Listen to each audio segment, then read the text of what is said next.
In the previous video, by the way, I'm bad back to our Carpenters, Baby Boomers, Can Do, and Jane getting ready for today. Anyway, we're on YouTube. Back to our Carpenters, Baby Boomers, Can Do.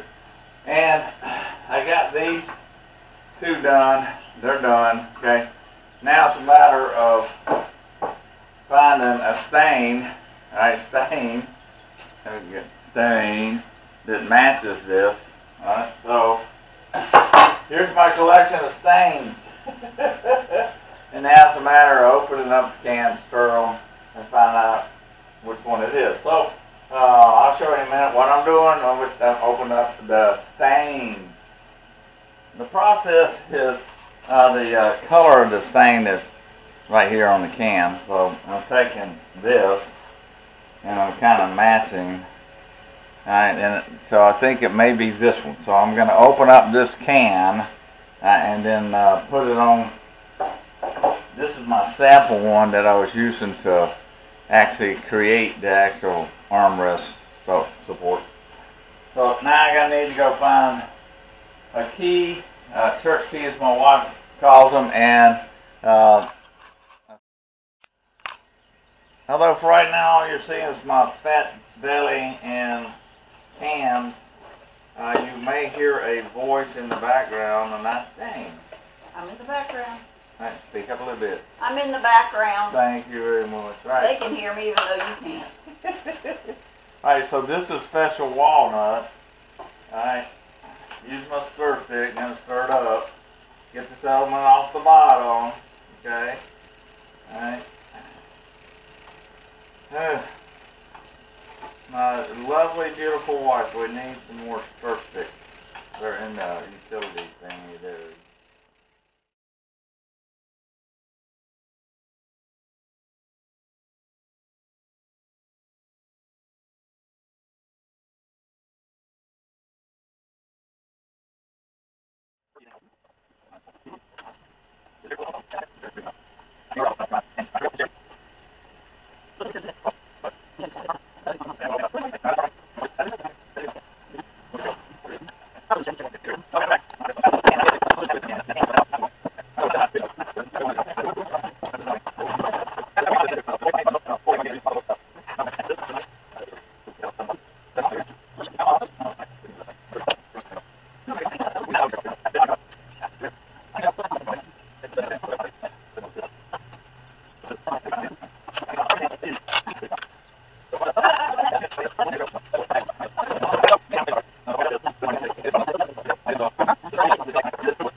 That is all the stains, different color, different shades that we have rejected, and we are going to use, if I can get this point down, that, okay, which is Mission Oak.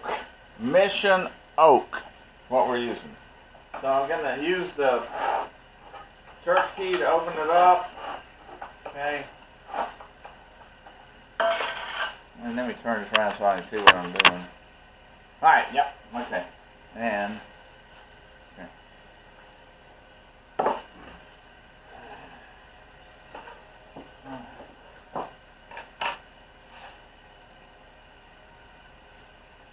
I got to stir it up one more time. Just make sure it hadn't settled out. Uh-oh. Got a bunch down on the bottom.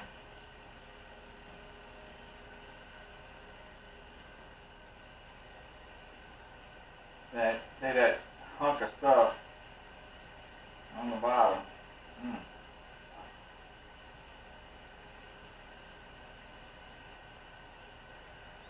Oh, should I sing a song while we're trying to get this stirred up? Okay, eject.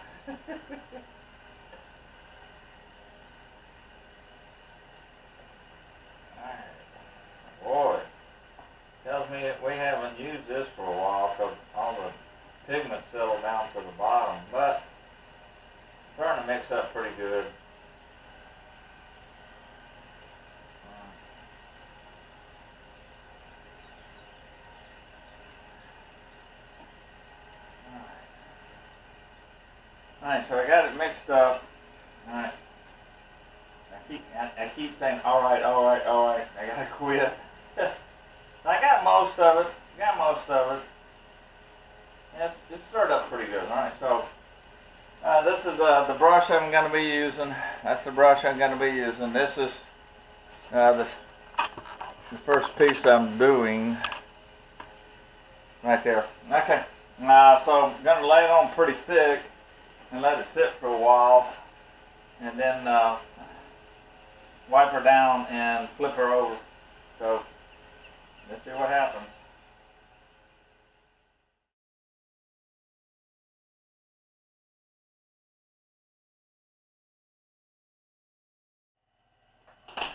It's been sitting now for about 15 minutes. I'm going to get a brand new rag. These are painter rags. And I'm going to start wiping this down. It can get sticky if you don't watch it.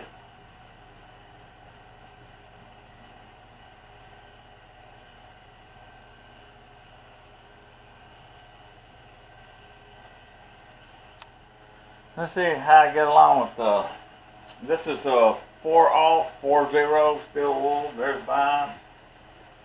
There you go.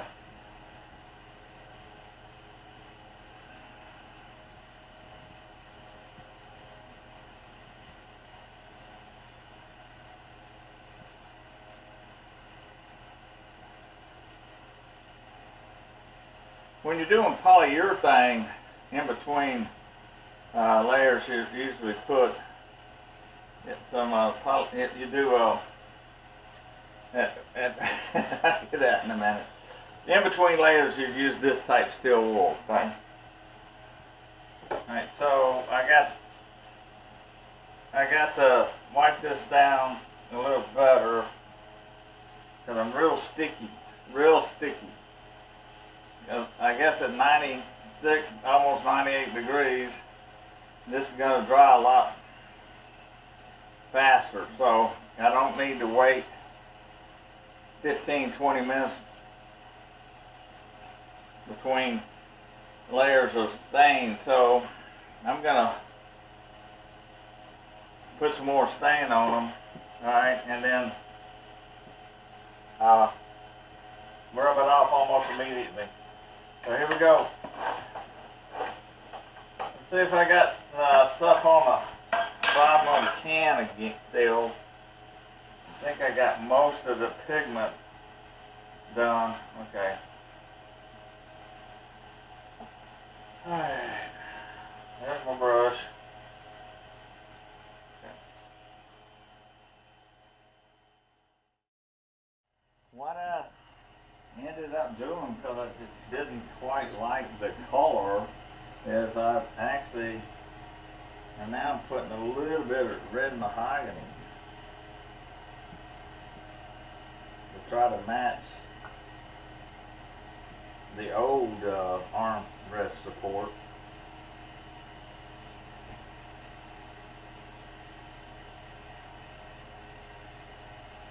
And I'm hoping that the polyurethane will finish kind of darkening it up a little bit. So I've actually got, let's see, what is this? Mission oak and red mahogany. So I put 2 stains on it. Alright, we're going to let that dry and see what it looks like.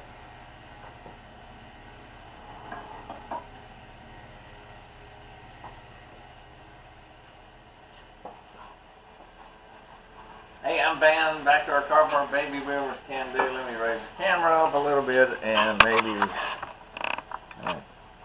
Okay, now, I'm back.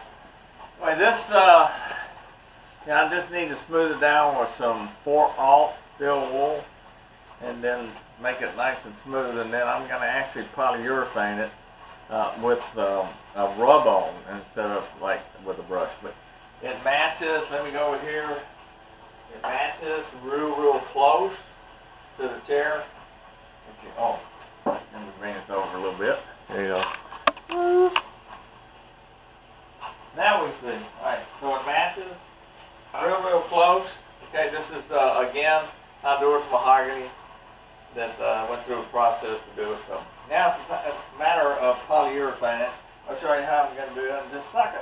Okay, our weather report is just a nice, wonderful rain today. It's kind of cooling things off. We've been real warm lately, like 99, almost 100. But this is what the type steel wool is. Notice it's got 4 zeros, okay? So this is a steel wool that I'm going to use to rub this down, make it nice and smooth. Okay, nice and smooth. I'm rubbing this down to make it nice and smooth before I put the polyurethane, which is a rub-on. Alright. Oh yeah, babe, I gotta quit that. Alright. So let's do this one. Again, it's just steel wool, like so. Okay. Oh! Alright, I'm wiping it down. Make sure she feels nice and smooth. Alright, I think I'm going to start with this side first. Try to do 3 sides. I got a cloth, it's a painter's cloth, lint-free. And this is the polyurethane rub-on that I'm using, polyurethane rub-on. Alright, so I'm going to saturate this cloth with this polyurethane. And then, by the way, notice I'm wearing gloves. Let me give you a little helpful hint when you're trying to put these gloves on. Blow them up like a balloon before you try to slide your hand into them. So, alright, so I'm rubbing this down. Probably going to put more than 1 layer of polyurethane. Okay. And so that's what it's starting to look like. This is a warm gloss, as it's called. Now I'm going to put them on top of the old ones because they'll stick to that cloth. Alright, so let's flip it over this way. There you go. Alright. So I'm going to put a little bit more saturation on this one. Alright, again, this is rub-on polyurethane instead of brush-on. Alright, so I'm just rubbing it on. Kind of changing the color a little bit, brightening it up, looking good.